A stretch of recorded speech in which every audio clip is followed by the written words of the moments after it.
Students, welcome to MCQ with Malika. So हम आज कर रहे हैं बच्चों कि what is chemical equations. Chemical equation क्या होती है? जब हम किसी भी रिएक्शन को सिंबल्स के फॉर्म में लिखते हैं। देखो समझो पहले क्या है। मैंने देखो आपको बोर्ड पे दिख रहा होगा कि सामने क्या किया है, ये वर्ड्स के फॉर्म में लिखा है। जैसे जिंक को जिंक लिखा है, सल्फ्यूरिक एसिड को सल्फ्यूरिक एसिड लिखा है।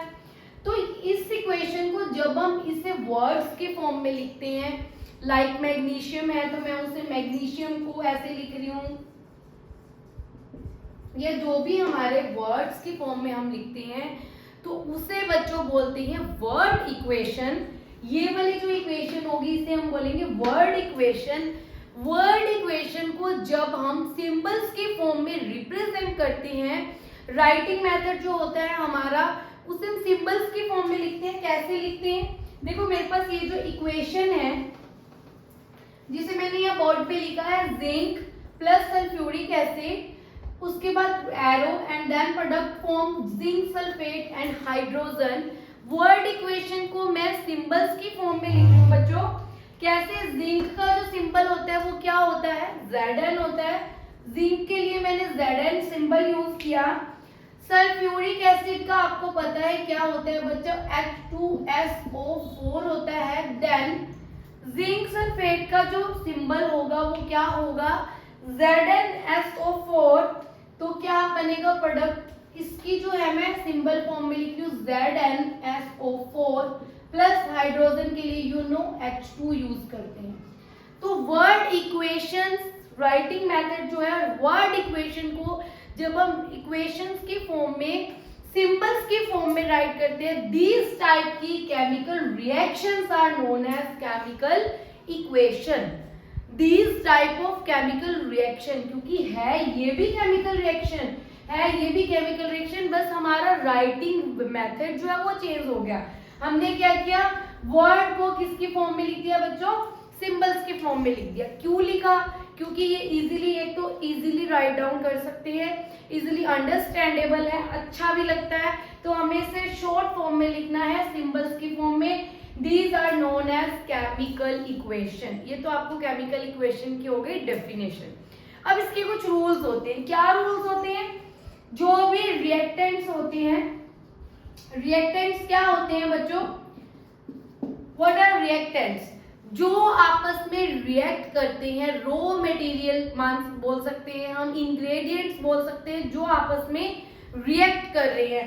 जैसे जिंक और H2SO4 है, ये इन दोनों की आपस में रिएक्शन हो रही है। हमने ये दो चीजें ली हैं दोनों की आपस में केमिकल रिएक्शन कराने के लिए, तो ऑलवेज इसको हम रिएक्टेंट्स बोलते हैं। And reactants are placed in the left side of the chemical equation.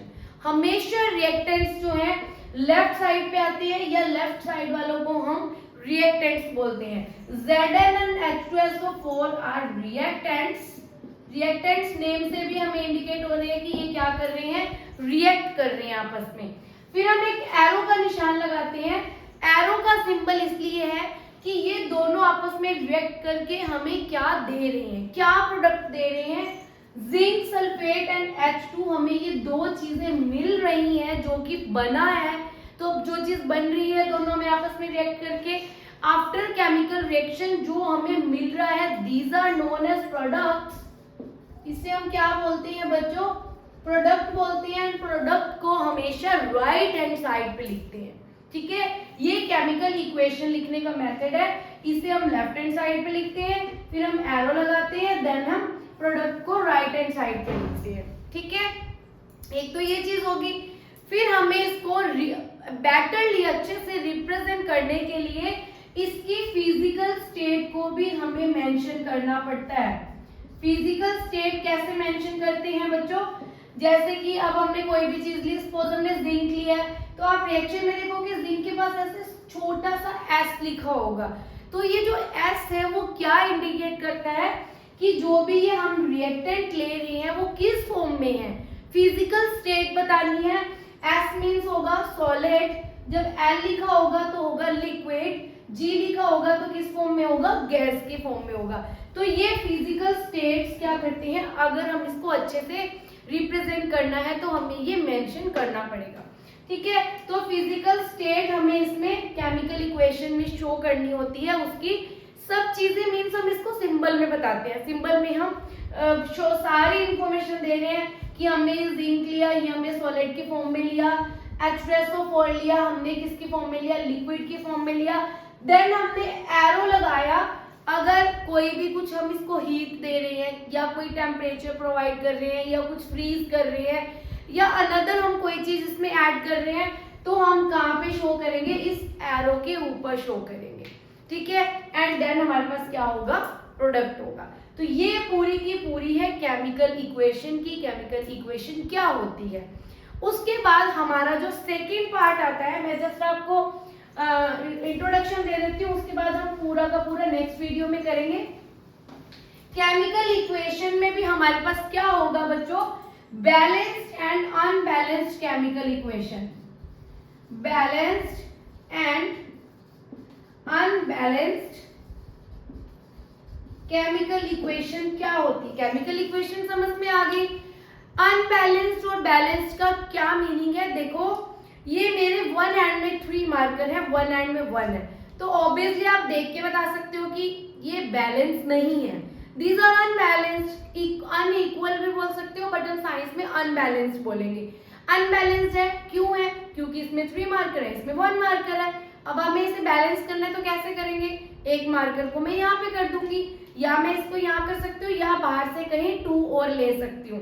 मेरे पास 2 चांसेस हैं, 2 मेरे पास ऑप्शंस हैं, तो मैंने क्या किया, एक मार्कर को यहाँ कर दिया और दोनों को क्या कर दिया, बैलेंस कर दिया। तो ये मैंने आपको जस्ट बैलेंस और अनबैलेंस्ड का मीनिंग समझाया है। तो ये जब इक्वल इक्वल हो गए तो उसे हम क्या बोलते हैं, बैलेंस बोलते हैं।